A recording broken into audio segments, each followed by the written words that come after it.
YouTube. Okay, so in this video today, we're going to be talking about some of the cleaning products that I use in my house. So, as you well know, my name's Amanda. I'm a mom of 3, a little girl and 2 little boys, and let's get on into this thing. Quick insert here though. If you like my channel, click like, comment, and subscribe. Southern Bell Ringer here. We're going to have a couple of talks about products. Yay! Okay, so the first thing I wanted to talk about is Mrs. Meyer's. Mrs. Meyer's. I love Mrs. Meyer's. I am almost currently out of Mrs. Meyer's. There is not even a whole lot left in this bottle. Let's see. I don't know if you can see that. There's just, I don't know. There's not a lot left in there. I gotta get some more. So, Mrs. Meyer's, it works amazing. It smells so good. They have so many different scents. Mine, personally, are the more earthy scents, like your basil, the pine. I do like the lemon verbena. I have to say that is pretty good, too. And the honeysuckle is really good. Not too crazy about the radish, but it's clean smelling. So, that's always a plus. The next thing I use, which is so unconventional, but it works amazing, and it's kind of a little bit pricey, but because I'm a mom of 3 and my children, well, one of them is not, but the other 2 are still in diapers and one is soon to be potty trained, I use wipes, baby wipes, to clean my stuff. It does have a, let's see, well, it's really not that high. I was thinking the alcohol content and it was pretty high, but it's really not. It's more water-based. But anyway, they smell really good. They clean really good. You can clean them on just about anything. It won't take any finish off. When I say finish, I'm not talking about wood. I do not recommend it to clean any kind of wood. That it may take a finish off of. But like vinyl or tile or anything of that nature, definitely really good. Electronic stuff, really good. So if you see me with just a white wipe in my videos, odds are it's the baby wipe. It's the fastest, most efficient, best thing to get the job done. So that's that one. The next one we have is, so Brillo Basics is really good. You can get it at the Dollar Tree and it's fairly cheap. Again, I learned about this from that girl Amanda on This Crazy Life. And she cuts them, and so do I. So you save, like, you get 12, and so you end up getting 24 when you're done, when all is said and done. So the next thing is my own cleaner. I make my own cleaner, and I will DIY that in a video. This one's just going to be a brief subject on it. I did use the Method bottle. For all of you who know what Method looks like, I used the Method bottle. I cleaned it out really good after we got done using Method, and it was the bamboo scent, so it smelled good too. And I made my own. Basically, lemon juice, distilled vinegar, essential oil, and occasionally I would put a drop of Dawn dish soap. Dawn dish soap has many qualities, and all of these are somewhat safe. They're not high in the chemical aspect. I would not recommend using other types of chemicals that have more harsh effects in them. But if you're using these in small quantities, there's really not that risk factor there. So, yes. And as I said, pretty much just mix it in the bottle, stir it all together, and you can use that. Sometimes I'll skip the distilled vinegar and I'll use rubbing alcohol. 50%, 91, 75, that kind of stuff. So for all of you mommies that know, sometimes you'll have that funky crud stuck to something. Odds are if you use the alcohol with the same mixture, it gets it off. The distilled vinegar, using that is more of like a neutralizer. So I guess if you want to neutralize the whatever odor is that's coming from whatever the funk is, that would be a good way to go too. Another thing I use that's not the most conventional, but it's old school. Truly old school. Murphy's Oil Soap. Now, as far as chemical properties, I'm sure there are some. It's no unnecessary chemicals, and 98 derivative of plants. So 98% derived from plants, and it's a pine oil. So basically it comes from trees, which to me is also natural. And you only use a little bit. Literally this cap, can y'all see that cap? There's not that much. I use a capful in a big bucket. So, yeah, you don't even need that much of that stuff. The next thing I will be talking about is scents and fragrances. When I am doing the aromatic of my house and the atmosphere that it's in, I always choose the earthy scents. That's just what I'm more migrated to. So if you're not that, you don't like the earthy scents, then there are plenty of other things that you can use and still apply that to this video. So this candle, it's so cute. It's a little mason jar, and it is pine.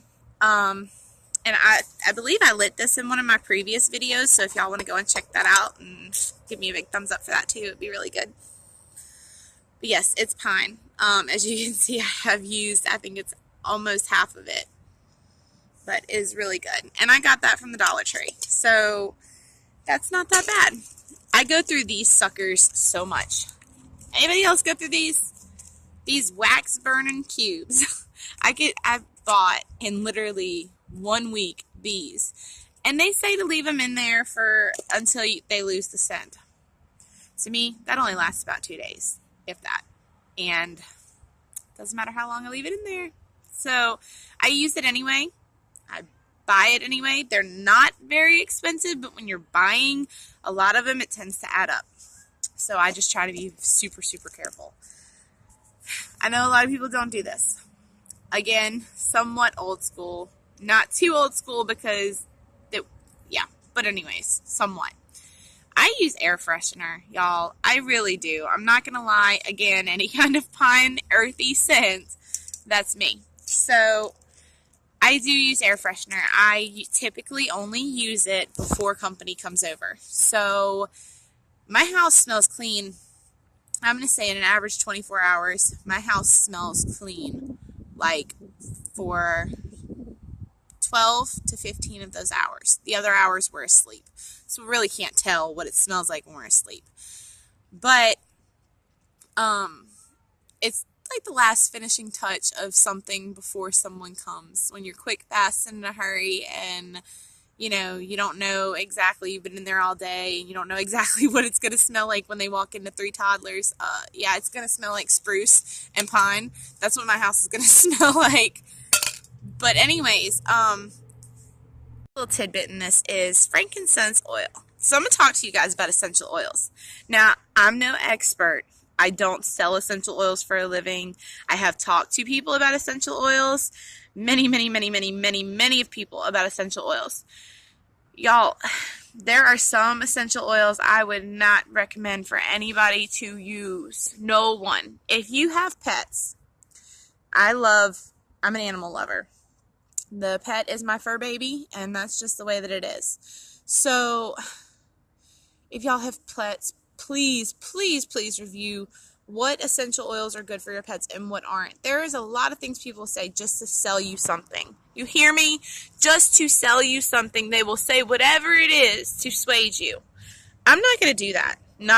Not for any of this. This is the utmost important. Frankincense oil is the only oil besides lemongrass or really that's it. I mean, there might be 1 or 2 other ones, but this is the only oil, you guys, I will use. And not necessarily this brand. I'm not talking about brands. I'm talking about the oil itself. There are so many toxic essential oils to pets. To pets. For dogs, it's rosemary and basil. For cats, it's lemon and lavender. And these, we're talking about harmful. Like, even for them just to smell. And I had an experience, and talking about experiences is what helps people understand where you're coming from. So I guess I'll dive into this. We had a husky, and he passed away of unknown causes.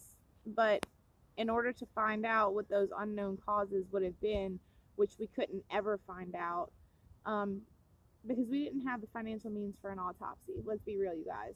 Mom, 3 babies. husband that works. Don't have time for that. And that is my fur baby. And so it was heartbreaking. But rosemary oil. Rosemary oil is toxic to dogs. They put it in dog food. That is what they do. They put it in dog food, you guys, as a natural preservative. And it is a natural preservative. But it is not good for your dog. It is not by any means. So rosemary oil causes dogs to have seizures. And so with that being said, I do not use that, and I thoroughly suggest anybody research when you're going to use essential oils, what to use them for, how to use them, and when you use them. And I may even feature a video of that coming soon. If that's something you guys would like to see, comment down below and let me know if that's something you guys would like to see. So yeah. Anyways, moving on to the next thing. Alright, as promised and delivered, DIY number 1. This is how we're going to start off. Typically I don't do this outside, but it's pretty and it's cool and very enjoyable. Take the cap off. Said cap, off bottle. After you use your olive oil bottle, you wash it out. I've already washed it out, so we're just going to get on into this thing. Next step. I'm going to call it spigot or spout. Take the spout out. You just pop it.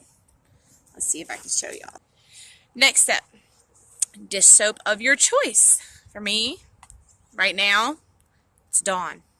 Later, it will be Mrs. Meyer's. That stuff smells good and cleans good.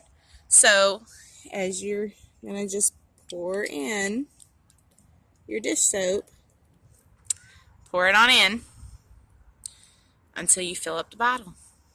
Once the bottle is full and you are content with how full it is, then you're going to take your spigot.